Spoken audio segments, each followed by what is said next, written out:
ബുദ്ധിക്ക് ഒരു 5 പൈസ കുറവുള്ള ആളാ. അയാൾ എന്താ എപ്പോഴാ ചെയ്യണെന്ന് പറയാൻ പറ്റില്ല. ഹലോ ഹായ്, ഞാൻ റോക്കി. എന്നാ നിങ്ങൾക്കൊക്കെ അറിയാമെന്ന് വിശ്വസിക്കുന്നു. അയ്യോ എന്റെ കാഴ്ച പോയി. ഇതെന്ത് കോല? ബാംഗ്ലൂർ ഫാഷനാ, കണ്ടിട്ട് പേടിയാവുന്നു. നല്ല ലക്ഷണം കെട്ട മുഖമാണ്. ഹലോ ഹായ്, ഞാൻ റോക്കി. എന്നാ നിന്നോട് ആര് പറഞ്ഞു ഈ വിട്ടിത്തം? എന്ത്? നീ മനോഹരനാണെന്ന്. അയ്യോ, എന്റെ പേര് മനോഹരൻ എന്നാണ് പറഞ്ഞത്. ഈ പേരിടുന്നവർക്ക് എന്തെങ്കിലും ഒരു പേരിട്ടാ മതി. വിളിക്കുന്നവന്റെ ബുദ്ധിമുട്ട് ആരറിയുന്നു? ബുദ്ധിമുട്ട്. ഇങ്ങനൊരു വീഡിയോ ചെയ്യുന്നതിന്റെ പ്രധാനപ്പെട്ട കാരണം എന്ന് വെച്ച് കഴിഞ്ഞാൽ ഇപ്പം ബിഗ് ബോസ് സീസൺ 6ന്റെ ഫിനാലെ നടക്കാൻ വേണ്ടി പോവുകയാണ്. അതാ നിന്റെ വിഷമം? ഞാനായിട്ട് മത്താച്ചേട്ടന് ഒരു സമാധാനക്കേടും ഉണ്ടാക്കില്ല, സത്യം. ആ കണ്ണീര് തുടച്ചിട്ട് പറ, കുറച്ചുകൂടി വിശ്വസിക്കാൻ തോന്നുന്നല്ലേ. ബിഗ് ബോസ് വഴിയാണല്ലോ എന്നെ നിങ്ങളൊക്കെ പരിചയപ്പെട്ടത്, എന്നെ അറിഞ്ഞത് ബിഗ് ബോസ് വഴിയാണ്. അപ്പം അതുകൊണ്ട് തന്നെ എനിക്ക് ഈ ഒരു കാര്യം നിങ്ങളുടെ അടുത്ത് പറയണമെന്ന് തോന്നി. നീ എന്താണ് ഉദ്ദേശിക്കുന്നത് വത്സ?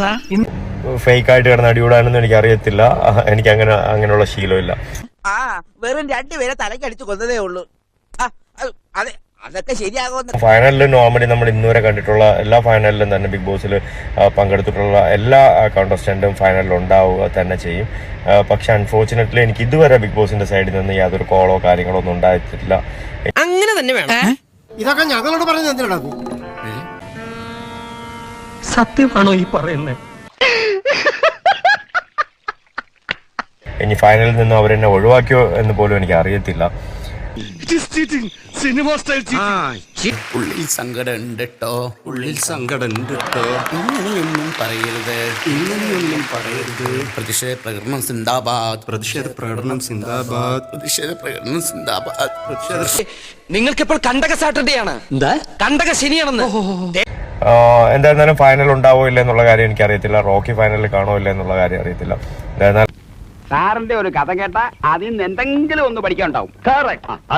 അതെ, മൂപ്പര് യേശുക്രിസ്തുവല്ലോ. പോയി പണിയെടുത്താട്ടെ. ഒരുപാട് ആൾക്കാർ എൻ്റെ അടുത്ത് ചോദിക്കുന്നു, റോക്കി ബിഗ് ബോസിൽ പോകുന്നുണ്ടോ, ഫൈനൽ പോകുന്നുണ്ടോ, എന്താണ് തീരുമാനമായോ എന്നൊക്കെ ചോദിക്കുന്നുണ്ട്. അത് ഒറ്റയടിക്ക് 6 ലക്ഷത്തോളം രൂപ നഷ്ടപ്പെട്ടത്. Get out and get lost. നാലിക്കാന്റെ അവസ്ഥ കാണുമ്പോ പണ്ട് ഞാൻ സ്കൂളിൽ അഭിനയിച്ച നാടകത്തിന്റെ പേരെ ഓർമ്മ വരുന്നേ. അതേ നാടകം യോഗ ഇല്ല അമ്മണിയെ പായായിട്ട് മടക്കിയാൽ. ഒരു കാര്യം ഉറപ്പായി, എന്തായിരുന്നാലും ഫിനാലയിൽ ഞാനില്ല. നിനക്കിത് വേണം. നീ എന്റെ മുമ്പിൽ കിടന്ന് വിലസിയില്ലേ? നീ കൂടെ കൈവിടരുത്. എന്നെ നമ്പി നീ ഇവിടെ നിൽക്കണ്ട. ഈ കാര്യത്തിൽ എനിക്ക് നിന്നോട് യാതൊരു സഹതാപവും ഇല്ല. അത്രയ്ക്ക് നീ ഇവിടെ കിടന്ന് അഹങ്കരിച്ചില്ലേ?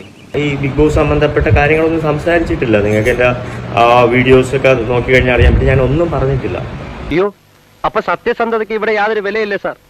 ഞാൻ ഇതുവരെ ഒരു ഇന്റർവ്യൂവോ കാര്യങ്ങളൊന്നും ഞാൻ ഇതുവരെ കൊടുത്തിട്ടുമില്ല എക്സ്ക്ലൂസീവായിട്ട്.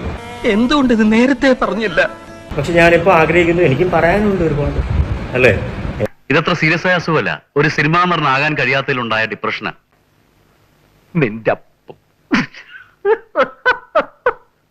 ബിഗ് ബോസിനെ സ്നേഹിക്കുന്ന ഒരുപാട് ആൾക്കാരുണ്ടെന്ന് എനിക്കറിയാം. അതുപോലെ തന്നെ ബിഗ് ബോസ് ഷോയെ പറ്റി, ഷോയിലുള്ള ആൾക്കാർക്കുള്ള തെറ്റിദ്ധാരണയെ പറ്റി, അല്ലെങ്കിൽ ആ ഷോ എന്താണ്, അല്ലെങ്കിൽ ആൾക്കാർ വിചാരിക്കുന്നത് എന്താണ്, ഷോയിൽ നടക്കുന്നത് എന്താണ്.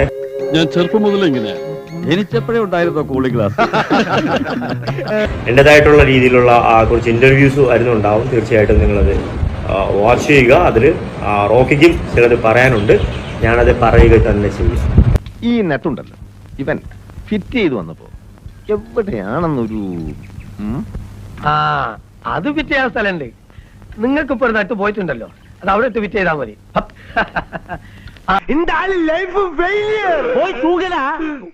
ഞാനത് ചെയ്യും സ്വാമി. തൂങ്ങിച്ചാവാനല്ലേ പറഞ്ഞ, പോയി കിടന്നുറങ്ങാൻ.